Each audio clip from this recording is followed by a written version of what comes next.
The morning of December 26, 2004, began like any other in the tropical paradises dotting the Indian Ocean. Tourists awoke to pristine beaches, gentle waves, and the promise of a peaceful holiday.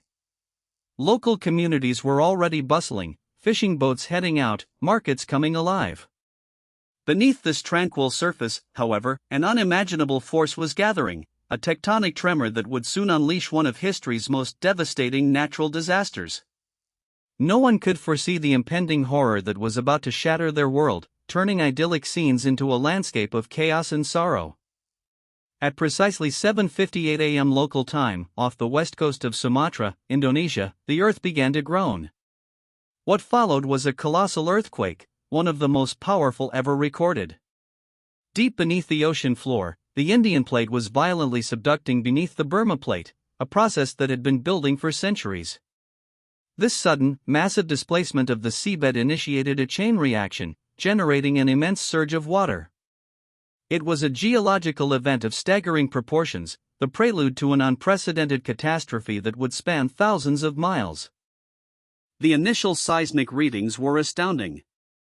The earthquake registered an astonishing magnitude of 9.1 to 9.3 on the Richter scale, making it the third largest earthquake ever recorded by seismographs. Its rupture zone was incredibly long, extending approximately 1,300 kilometers, or 810 miles. This immense rupture allowed for an unparalleled displacement of the ocean floor, pushing vast quantities of water upwards with incredible force. The sheer scale of the tremor hinted at the immense energy that had been unleashed, a power that would soon translate into catastrophic waves. Unlike wind-generated waves that only affect the surface, a tsunami is a series of ocean waves caused by large-scale disturbances of the ocean floor. The Sumatra earthquake effectively lifted a massive section of the seabed, displacing a colossal volume of water. This created an initial bulge that quickly collapsed under gravity, sending ripples outwards across the entire ocean basin. In the deep ocean, these waves travel incredibly fast, often unnoticed, but as they approach shallower coastal waters, their speed decreases dramatically, and their height tragically increases. In the open ocean, the tsunami waves traveled at astonishing speeds, comparable to a jet airliner, often over 800 kilometers per hour. Yet, their height might have been only a few feet, making them imperceptible to ships. This characteristic of tsunamis means that while the danger was already racing across the ocean, there was no visual cue for those in its path. The vastness of the Indian Ocean allowed these waves to build momentum, silently carrying their destructive energy towards unsuspecting coastlines thousands of miles away, completely unseen. Tragically, in 2004, the Indian Ocean region lacked a comprehensive tsunami warning system. Unlike the Pacific Ocean, which had established systems after previous disasters, there were no buoys, no automated alerts, no coordinated communication protocols in place. This meant that when the waves began to approach shorelines, there was no official mechanism to alert vulnerable populations. Local knowledge of retreating water, a natural warning sign, was scarce or ignored, contributing to the immense human cost that was about to unfold. Within minutes of the earthquake, the devastating waves began to strike Sumatra's western coast, particularly the province of Aceh, Indonesia.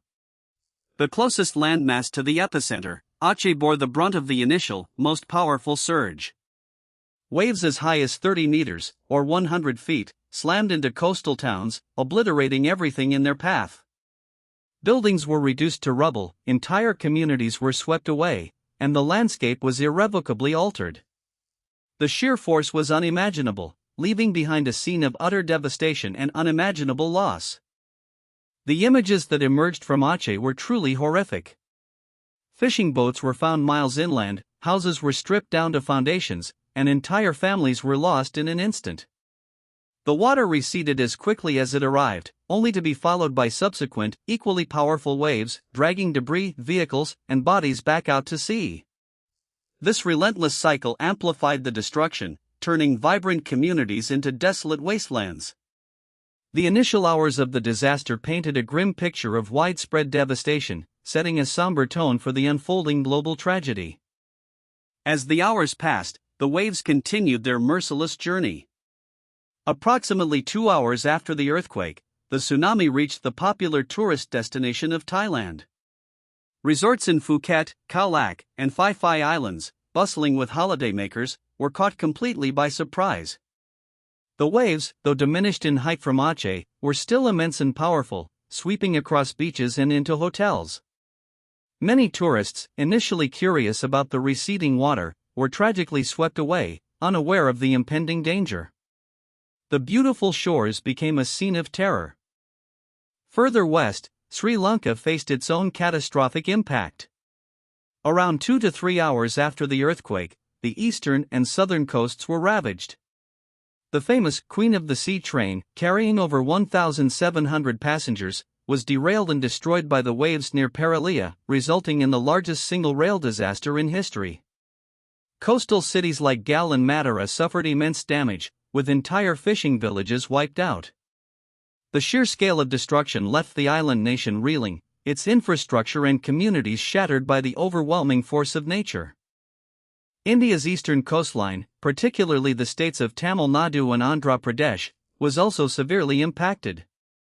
Despite being further from the epicenter, the immense energy of the tsunami waves traveled thousands of kilometers to wreak havoc. Fishing communities, coastal towns, and even the Andaman and Nicobar Islands faced the onslaught. Many people died, and coastal infrastructure suffered extensive damage. The incident underscored the interconnectedness of the ocean, demonstrating how a single seismic event could cause widespread devastation across multiple continents and nations. Even low-lying island nations like the Maldives, known for their stunning coral reefs and overwater bungalows, were not spared. The waves submerged entire islands, destroying homes and vital infrastructure. Further afield, coastal regions of East Africa, including Somalia, Tanzania, and Kenya, were struck hours later. Though the waves were weaker by then, they still caused significant loss of life and destruction. The 2004 tsunami was truly an Indian Ocean-wide event, a stark reminder of nature's power and its capacity for global reach. As news slowly began to filter out from the most affected regions, a terrifying picture started to emerge. Initial reports were confused, underestimated, and fragmented, but soon the true scale of the disaster became undeniable. Families around the world, knowing their loved ones were vacationing or living in the affected areas, endured hours of agonizing uncertainty. The sheer geographical spread of the catastrophe meant that no single region could contain the grief and fear. It was a day etched into global memory, marking a moment of collective dread and profound helplessness. The most tragic aspect of the 2004 tsunami was, undeniably, the immense loss of human life.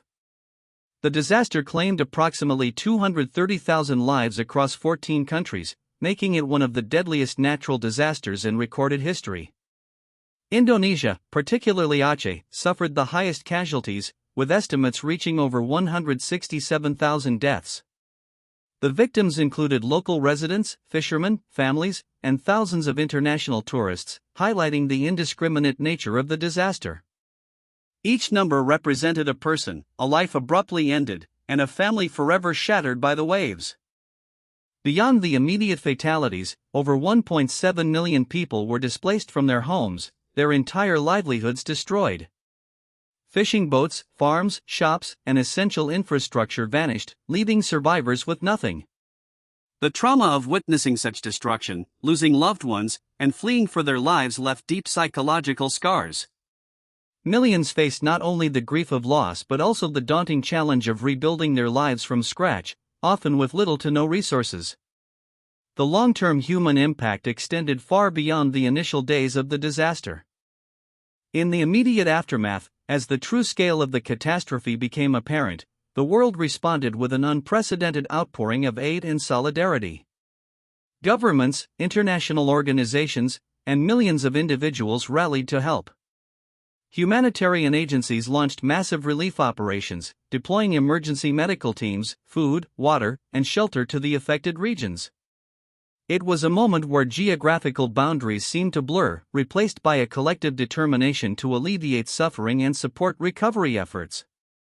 The response showcased humanity's incredible capacity for compassion. Despite the overwhelming generosity, delivering aid to the remote and devastated areas presented enormous challenges. Roads and bridges were destroyed, ports were rendered unusable, and communication lines were down. Coordinating the vast number of international agencies and ensuring aid reached those most in need was a logistical nightmare. Helicopters became vital for reaching isolated communities, delivering essential supplies where ground access was impossible. The initial phase of the relief effort was a race against time, battling the elements and immense logistical hurdles to save lives and provide comfort. Amidst the chaos and despair, stories of incredible human resilience and community spirit emerged. Survivors often formed makeshift groups to search for others, share scarce resources, and provide comfort. Local leaders and volunteers worked tirelessly alongside international aid workers, demonstrating immense courage and determination. The human spirit, in the face of unimaginable adversity, proved remarkably strong. These acts of kindness and solidarity became beacons of hope, reminding everyone that even in the darkest moments, humanity's innate desire to help and rebuild endures. The long road to recovery began almost immediately, a journey that would span years, even decades. For millions, rebuilding wasn't just about constructing new homes, but about restoring entire communities, economies, and social fabrics. Fishing fleets had to be replaced, agricultural land desalinated, and schools and hospitals rebuilt. The psychological healing process was even longer, addressing deep trauma and grief. It was a testament to the perseverance of the affected populations that they slowly but surely began to piece their lives back together, brick by brick, memory by memory. One of the most profound lessons learned from the 2004 tsunami was the critical need for an effective warning system in the Indian Ocean. Within years, the Indian Ocean Tsunami Warning and Mitigation System, or IOTWMS, was established. This sophisticated network of seismic sensors, dart buoys, and communication protocols now provides real-time data, allowing for timely alerts to be issued to coastal communities. It stands as a direct and vital legacy of the disaster, a collective resolve to prevent such widespread loss of life from ever happening again. Beyond technological advancements, education became a crucial component of disaster preparedness. Communities in vulnerable coastal areas now receive regular training on tsunami awareness, including recognizing natural warning signs like rapidly receding water and understanding evacuation routes. Children are taught what to do in case of a tsunami, integrating this vital knowledge into their everyday lives. This shift from reactive response to proactive preparedness is a testament to the lessons painfully learned, empowering communities to protect themselves when disaster strikes. Today, across the affected nations, memorials stand as solemn reminders of the lives lost and the incredible forces of nature. These sites offer a place for reflection, remembrance, and the honoring of those who perished. They serve not only as tributes but also as educational centers, ensuring that the lessons of 2004 are never forgotten. Visiting these memorials can be a deeply moving experience, connecting present generations with the profound human story of resilience, loss, and the enduring hope for a safer future in coastal communities worldwide. The physical landscape of many coastal areas was irrevocably altered by the tsunami.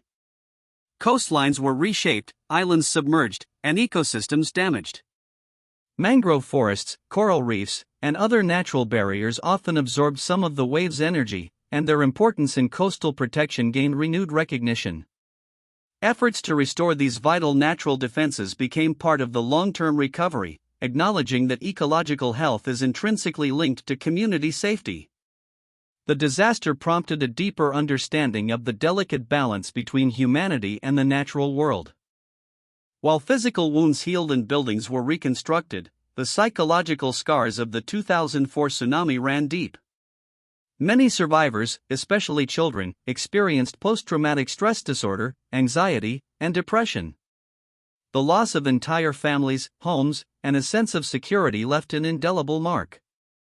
Long-term mental health support became a critical part of the recovery process, recognizing that healing hearts and minds was as important as rebuilding infrastructure. The generational impact of such a profound trauma continues to be felt in affected communities. The 2004 tsunami spurred significant advancements in seismology and oceanography. Scientists gained invaluable data, leading to a better understanding of megathrust earthquakes and tsunami generation. Research into early detection technologies, more accurate modeling of wave propagation, and improved hazard mapping intensified globally. The disaster, while devastating, became a catalyst for scientific progress, enhancing our ability to predict and prepare for similar events in the future. This ongoing research is vital for safeguarding coastal populations worldwide from the silent fury of the deep ocean. For many affected nations, tourism was a cornerstone of their economy. After the tsunami, these industries faced a daunting challenge. While there was an initial dip, the resilience of these destinations, coupled with significant international support for rebuilding, allowed tourism to gradually recover.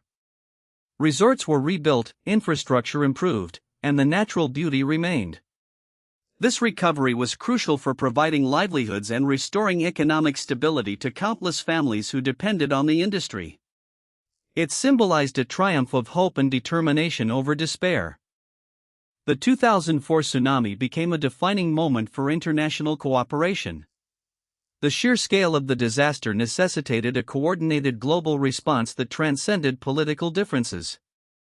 Donor conferences raised billions of dollars, and nations worked together to establish long-term recovery plans. This spirit of unity, forged in the face of immense tragedy, set a precedent for future international humanitarian efforts. It demonstrated that when humanity faces a common threat, it has the capacity to unite and respond with remarkable force and generosity. The human stories from the 2004 tsunami crossed borders, touching hearts worldwide. Many individuals became deeply involved in aid efforts, volunteering their time or donating generously. The disaster highlighted our shared vulnerability and the interconnectedness of human experience. From small towns to major cities, people from all walks of life contributed to the relief and recovery, demonstrating a universal empathy that transcended cultural and geographical divides. This collective response formed a global tapestry of support and kindness. Nowhere is the story of recovery more poignant than in Aceh, Indonesia. Once utterly devastated, Aceh has shown remarkable resilience. The capital, Banda Aceh, has largely been rebuilt, with new infrastructure and renewed hope. While the scars remain, visible in some areas and deeply felt by survivors, the spirit of the people of Aceh has endured. Their determination to not only rebuild but to thrive is a powerful testament to the human capacity for recovery and adaptation after facing unimaginable loss and destruction. Aceh stands as a symbol of enduring strength. The 2004 Indian Ocean tsunami provided invaluable, albeit tragic, lessons for global disaster preparedness. It underscored the importance of early warning systems, international cooperation, community education, and sustainable rebuilding practices. These lessons have informed responses to subsequent disasters worldwide, saving countless lives. The legacy of the tsunami is not just one of destruction, but also one of profound learning and change. It serves as a permanent reminder that preparation, awareness, and unity are our strongest defenses against nature's might. Nearly 2 decades have passed since that fateful Boxing Day. For those who lost loved ones, the memory is as vivid as yesterday. For the world, it remains a powerful reminder of nature's indiscriminate power and humanity's incredible capacity for both suffering and resilience. The 2004 tsunami altered landscapes, lives, and global disaster protocols forever. It is a story that demands to be told and retold, not to dwell on the tragedy alone, but to honor the victims, salute the survivors, and reinforce the vital lessons learned for generations to come.